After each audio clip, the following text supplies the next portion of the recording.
Just like that, another Stranger Things day has come and gone.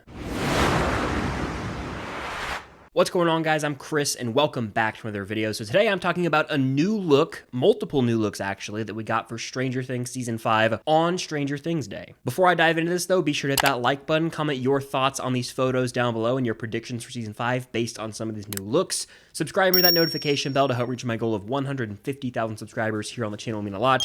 And if you want extra content, you can find that over on my Patreon. Any support over there truly does mean the world. So to celebrate Stranger Things Day, the Stranger Things social media pages posted some new behind-the-scenes photos from production of Season 5 so far. We also got all 8 episode titles and new info about the release date for Season 5. I'll link a full video about all that up above, though. So as I always do when we get new photo dumps from Stranger Things, notably Ross Duffer, I'm gonna go picture by picture, break it all down. Let's do this thing. First off, we have a shot of the OG 4 kids together in the Hawkins High School cafeteria. Now, we've seen multiple looks at these characters wearing these outfits already, so it's safe to say these are their new main outfits for the season. They're Funko Pop fits, if you will. If you look at this picture of the kids from Season 1 compared to Season 5, it's really not that crazy to believe that this is what they would look like after going through puberty. I know a lot of folks get hung up on the age difference of the actors to the characters compared to Season 1 versus Season 5, but I still find it very believable and more close in age than most productions nowadays. Like, if you look at something like Euphoria, they actually look like grown adults playing high schoolers. Here, they were kids playing middle school kids, and now they're like young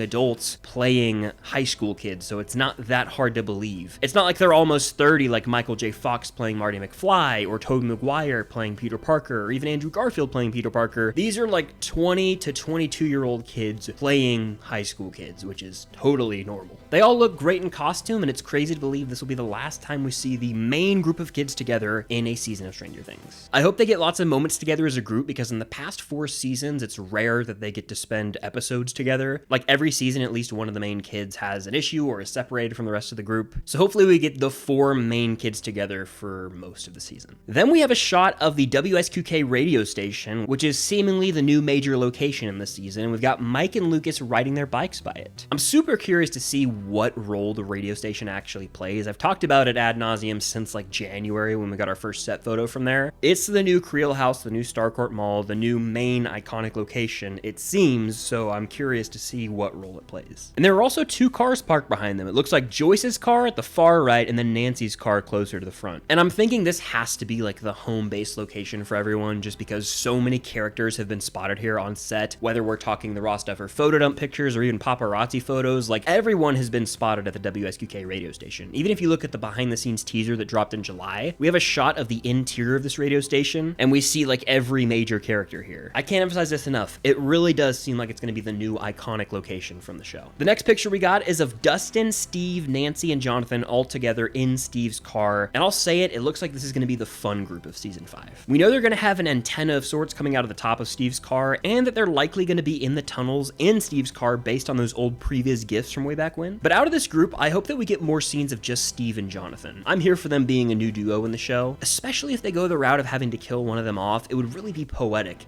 if one of them sacrificed themselves for Nancy. Like, the 2 guys who've been trying to win Nancy's heart over since Season 1 become friends, set aside any differences they had in Season 1 when they were fighting in a back alley in downtown Hawkins, and now they become friends in a way, great friends maybe, and one of them dies for Nancy. It would be really poetic. Even more so, what if Jonathan died for Steve or vice versa? That would hit. Next, we have the Duffer Bros posted up in front of Hawkins High School, and when I saw this, I was like, they're really just like us, aren't they? I've had the chance to go to Hawkins High School a couple of times, and now it's being demolished, so I think the gym part with the Hawkins High School paint on the outside is still up. I can't confirm or deny that, but if you live in Georgia and you've never been, I would go sooner rather than later to get a picture in front of it. But regardless, rip to Hawkins High School. It's really sad that they aren't, building it back up and making it into some sort of museum or location that fans can go visit and celebrate Stranger Things. In the next photo, we got new Jopper in the year 2024. If any couple in this show deserves to be happy, it's them. I hope we get a lot more Jopper scenes together, and again, I really hope they have the chance to ride off into the sunset. I won't rest until we see them have their dated Enzos together. It would only be fitting for that to happen this season. And finally, we have what looks like the setup for what I'm guessing is the table read of the final episode of the show. And they're not just anywhere. They're back in Hawkins' lab with vines from the upside down all over the place. Now, I wonder when we're actually going to get this table read video. They could save it for closer to the release of Stranger Things Season 5 to help promote it, or they could wait until, say, Stranger Things Day next year when the final season will have likely already hit Netflix, so they could release the table read, not have to censor anything out in case there's spoilers for character deaths or the fates of characters. And it would really be an emotional send-off to Stranger Things Day during the show's run, because obviously we'll always look back and celebrate Stranger Things Day in, you know, the future years, but still, it would be a great way to celebrate, I feel. Having been inside Hawkins' lab personally a couple of years back, it's surreal to have stood where they're filming the final season, where they filmed all the seasons, and where they likely had the final ever table read. History was made there, and I really wish they would preserve that location as well, but that doesn't seem to be the case. But those are all the behind-the-scenes pictures we got on Stranger Things Day for Season 5. Again, we got all 8 episode titles in a video that also confirmed that this season would take place in the fall of 1987, and that it will come out in 2025. And I know we still don't have a teaser trailer yet, which frankly is disappointing, but they are still filming the final season. So maybe early next year they could hit us with the teaser, but honestly, there's no date to look ahead to and be like, oh, we could get it on this day. We all year waited for Stranger Things Day. We didn't get the teaser, and so now it could just drop on any random Wednesday or Tuesday. We really have no way to tell, and I feel like it'll just be on a random day now. I'm sure they'll tease it like a day or two in advance, but still, we don't really have a date to look forward to. Whenever they drop that teaser, though, we'll be ready. But that does it for this Stranger Things Season 5 update. Be sure to hit that like button, and again, comment your thoughts on all these photos down below. Subscribe to that notification bell if you haven't already, and stay tuned for more content coming very soon. But until next time, I'll see you on the other side of the Upside Down.